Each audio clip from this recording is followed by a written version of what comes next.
Anda menyaksikan Breaking News TV One, pemirsa, dan kami masih mengabarkan bagaimana kemudian prosesi dari berpulangnya almarhum Profesor Azumardi Azra, yang saat ini kita tadi sudah lihat bersama pemirsa, iring-iringan masih terus berlangsung, di mana tadi sekitar 20 menit yang lalu iring-iringan jenazah dari almarhum Profesor Azra ini sudah berangkat atau bertolak dari Bandara Internasional Soekarno-Hatta, kemudian akan menuju ke rumah duka yang berada di perumahan Puri Laras 2 Ciputat Timur. Kita akan kembali bergabung dengan rekan Kani Dwi Haryani yang berada langsung di rumah duka. Kani, jika sekitar 20 menit lagi iring-iringan jenazah akan tiba, apakah kemudian ada agenda ataupun aktivitas khusus yang kemudian dilakukan di rumah duka?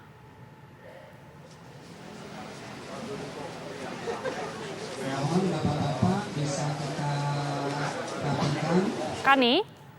Di kediaman dari almarhum Profesor Azra, yang kini juga kami masih sama-sama menantikan bagaimana nanti prosesi kehadiran untuk disambut oleh pihak keluarga dan juga tamu yang telah menantikan kedatangan dari almarhum jenazah yang telah bertandang dari Bandara Soekarno-Hatta di kediaman Puri Laras 2 yang berada di Ciputat Timur, Tangerang Selatan. Nah, di sebelah kami juga kehadiran tamu yakni Airlangga Hartarto. Permisi Bapak, selamat malam, yang telah hadir di kediaman Prof. Azra. Mungkin boleh Pak memberikan bagaimana kacamata sosok Prof. Azra di kacamata Pak Airlangga sendiri? Ya, Pak Azra ini kan beliau rektor UIN dan juga ketua Dewan Pers. Beliau adalah sosok yang cendekiawan Muslim yang diterima oleh semua pihak, dan beliau mempunyai integritas yang luar biasa, dan ajaran-ajaran beliau tentang demokrasi dan humanisme itu mempunyai nilai yang menginspirasi generasi muda. Dan saya selaku Ketua Umum Partai Golkar sering mengundang beliau untuk menjadi pengajar di Golkar Institute untuk program pengkaderan terhadap tokoh-tokoh muda. Dan dalam setiap kuliah yang diberikan oleh beliau, para siswa itu sangat antusias. Dan hari ini kita lihat bunganya hampir 1 kilometer, artinya beliau sangat diterima oleh kalangan yang luas. Mungkin ada kenangan yang betul-betul diingat momen antara Pak Airlangga dengan almarhum Prof. Azra? Ya, karena kita berinteraksi dalam kepakaran beliau dan juga terkait dengan humanisme dari demokrasi. Jadi nilai-nilai itu yang sangat melekat dalam pemikiran saya. Tadi juga disampaikan bahwa memang beliau sering sekali memberikan materi seperti itu ya Pak ya, di Partai Golkar sendiri. Apakah memang beliau ini sangat konsisten sekali dalam segi akademik atau seperti apa Pak? Ya, beliau ini kan seorang maha guru, jadi sangat lekat dengan keilmuan, namun ilmu yang disampaikan itu menarik. Jadi selalu menginspirasi kepada para siswanya. Bahkan koleganya pun terinspirasi. Mungkin ada lagi momen terakhir kali mungkin diingat sekali oleh Pak Airlangga beserta dengan Prof. Azra ini pada saat seperti apa Pak? Ya, memang terakhir pada saat beliau memberikan kuliah di Golkar Institute. Ya. Terima kasih banyak Pak Airlangga atas waktunya Pak ya. Ya, itu tadi Agita serta pemirsa pernyataan dari Airlangga Hartarto yang kini juga masih menantikan secara bersama-sama dengan pihak keluarga, dengan rekan lainnya yang sama-sama menantikan bagaimana nanti kehadiran ataupun kedatangan dari almarhum Prof. Azra yang kini juga masih dalam perjalanan dari Bandara Soekarno-Hatta setelah sebelumnya terbang dari negara Malaysia Kuala Lumpur untuk bisa sampai di perumahan Puri Laras 2 di kediaman almarhum yang berada di Ciputat Timur, Tangerang Selatan.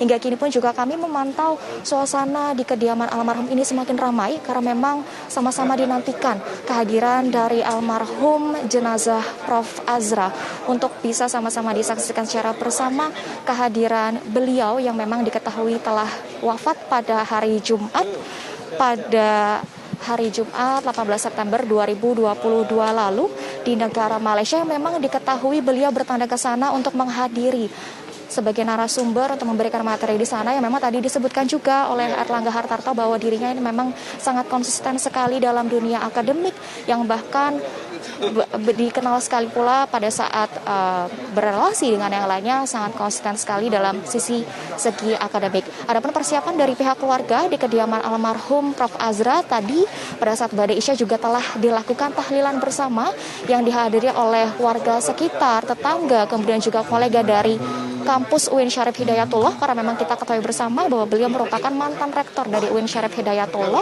kemudian juga saat ini juga dikenal sebagai Ketua Dewan Pers tahun 2022 hingga 2025. Kami akan sama-sama menantikan bagaimana nanti prosesi kedatangan dari jenazah almarhum Prof. Azra yang kini masih dalam perjalanan dari Bandara Soekarno-Hatta. Demikian, Agita Mahalika. Terima kasih Kak Dwi Haryadi yang tadi juga sudah berbincang langsung bersama dengan Menko Perekonomian Republik Indonesia Erlangga Hartarto, yang tadi juga sudah menyebutkan ya bahwa almarhum Profesor Azumardi Azra ini tentunya tidak hanya sebagai cendekiawan Muslim, namun juga kita ketahui tengah menjabat sebagai Ketua Dewan Pers pada periode 2022 hingga 2025. Tadi disebutkan juga oleh Erlangga Hartarto bahwa beliau almarhum tentunya memiliki integritas yang luar biasa. Dan kita ketahui pemirsa, Profesor Azumardi Azra ini memulai karir pendidikan tingginya sebagai mahasiswa sarjana di Fakultas Tarbiyah UIN Syarif Hidayatullah, Jakarta, yaitu pada tahun 1982. Kemudian mendapat beasiswa Fulbright, di mana Profesor Azumardi Azra juga mendapatkan gelar Master of Art atau MA pada Departemen Bahasa dan Budaya Timur Tengah di Universitas Columbia, Amerika Serikat pada tahun 1988. Azumardi Azra ini kembali mendapatkan beasiswa Columbia President Fellowship dari kampus yang sama pemirsa. Namun dirinya pindah ke Departemen Sejarah dan juga memperoleh gelar MA pada tahun 1989.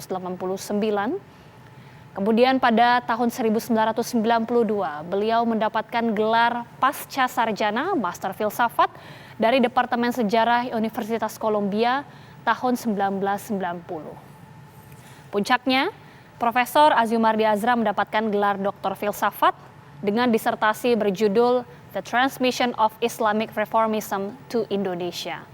Tahun 2004 disertai ini menjadi bacaan wajib bagi mahasiswa Amerika Serikat, Eropa, dan Australia yang mempelajari sosial politik Islam.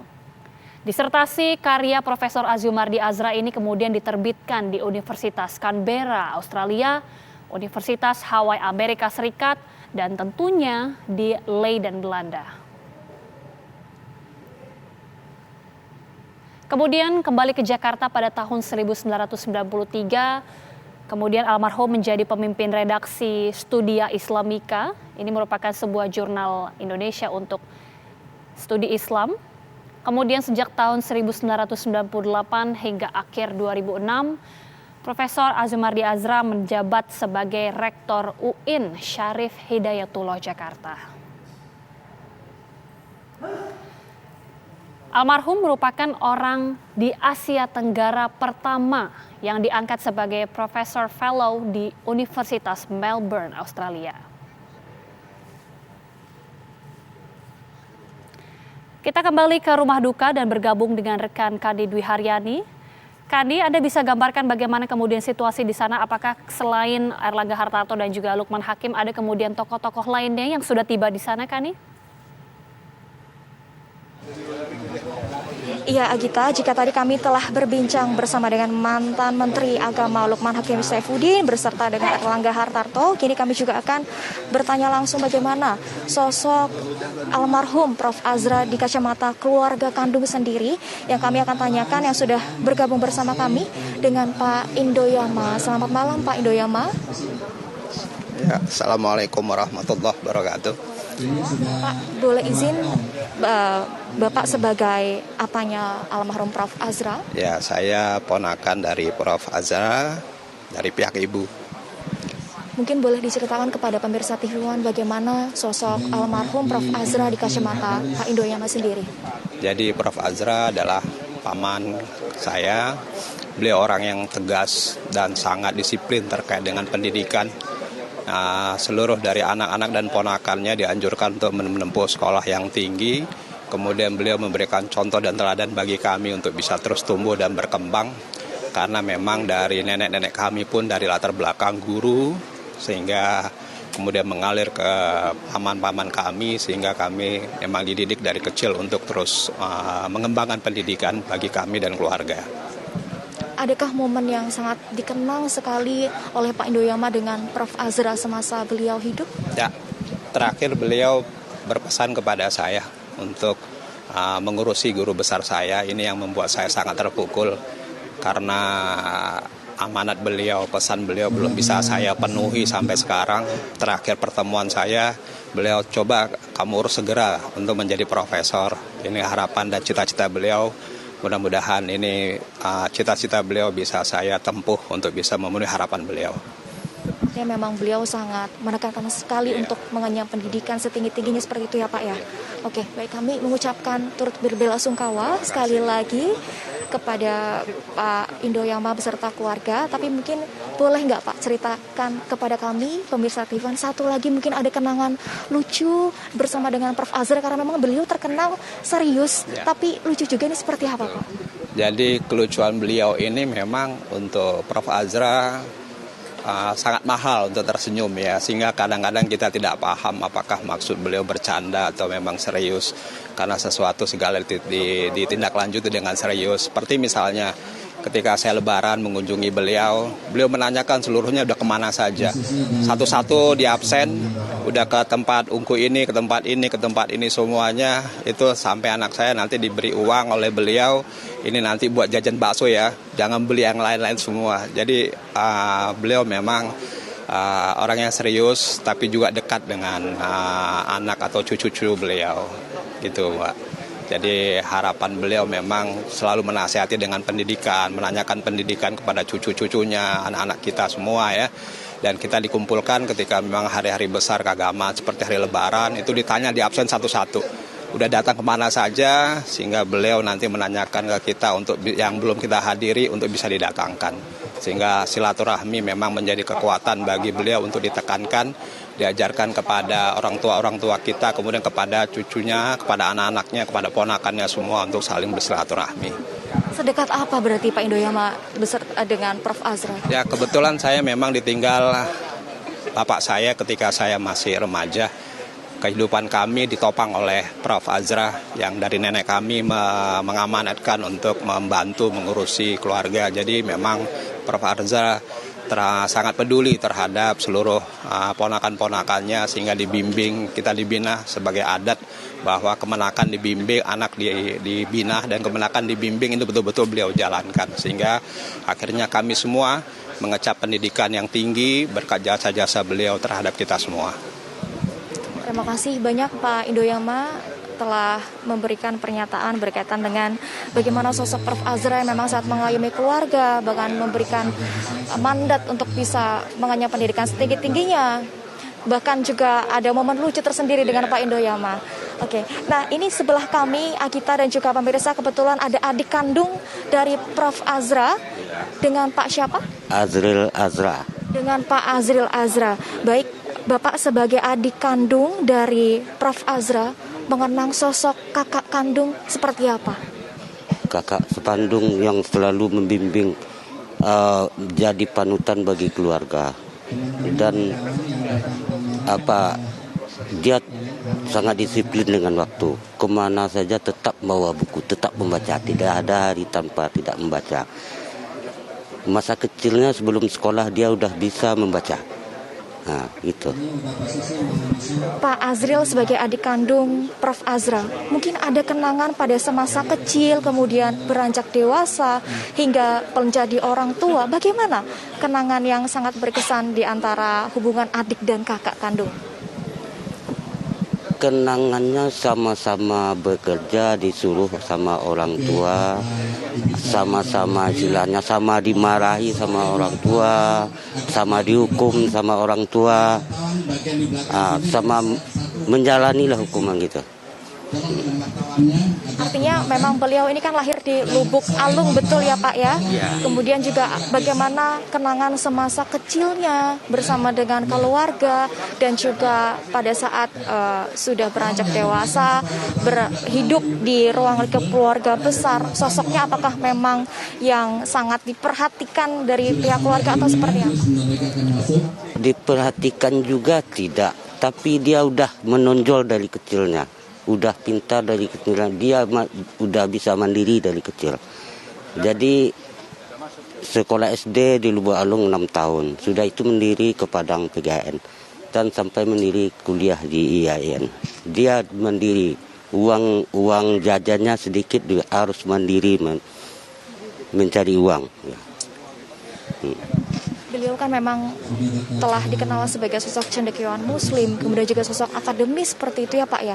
Apa sih yang men-trigger atau yang membuat Prof. Azra dan keluarga besar dari Prof. Azra ini sangat menjunjung tinggi berkaitan dengan segi akademik? Dia menjunjung tinggi masalah pendidikan dan masalah akademik. Dan banyak bergaul orang yang bagian akademik daripada pengusaha gitu. Dan seandainya kita minta bantu masalah pendidikan sama kakak untuk anak, kalau untuk masalah pendidikan cepat dikasih. Kalau minta ini minta itu nggak dikasih. Untuk sekolah dikasih apa? Kalau untuk sekolah dikasih. Mungkin boleh diceritakan kembali kepada pemirsa TV One bagaimana hubungan antara adik dan kakak kandung. Pastikan tidak hanya berantem kecil saja mungkin kalau bisa diingat, tapi adakah juga momen lucu bersama pada saat zaman dulu? Iya, lucunya itu waktu dihukum sama orang tua. Kalau dia ada hukuman diberi makan, bukan diberi makan sama apa tuh, sama tempurung itu, bukan sama piring lagi. Gitu sama-sama. Kamu ini udah sama-sama binatang, bilang sama orang tua. Dihukum gitu, lucunya kita. Iya gitu. Jadi itu yang sangat berkesan sekali diingat di memori Pak Azril Azra dalam perjalanan kehidupannya hingga tutup usia di 67 tahun ini ya Pak ya. Terima kasih banyak Pak Azril Azra dan juga Pak Indoyama telah memberikan pernyataan terhadap pemirsa TV One. Ya Agita dan juga pemirsa, itu tadi pernyataan dari dua kerabat kandung, yakni adik kandung dan juga keponakan dari Prof. Azra yang memang menceritakan bagaimana sosok Prof. Azra dikenal memang sejak dini telah dikenal sebagai sosok yang rajin belajar sehingga dirinya mengabadikan untuk mengenyam di dunia akademis. Sementara demikian dapat kami sampaikan kembali ke Anda di studio, Agita Mahalika. Terima kasih Kak Dwi Haryani yang tadi mengabarkan dan berdialog langsung dengan pihak keluarga dan menceritakan bagaimana sosok almarhum di mata keluarga tentunya. Terima kasih. Dan pemirsa, usai jeda, Breaking News TV One masih akan kembali sesaat lagi. Kami kembali.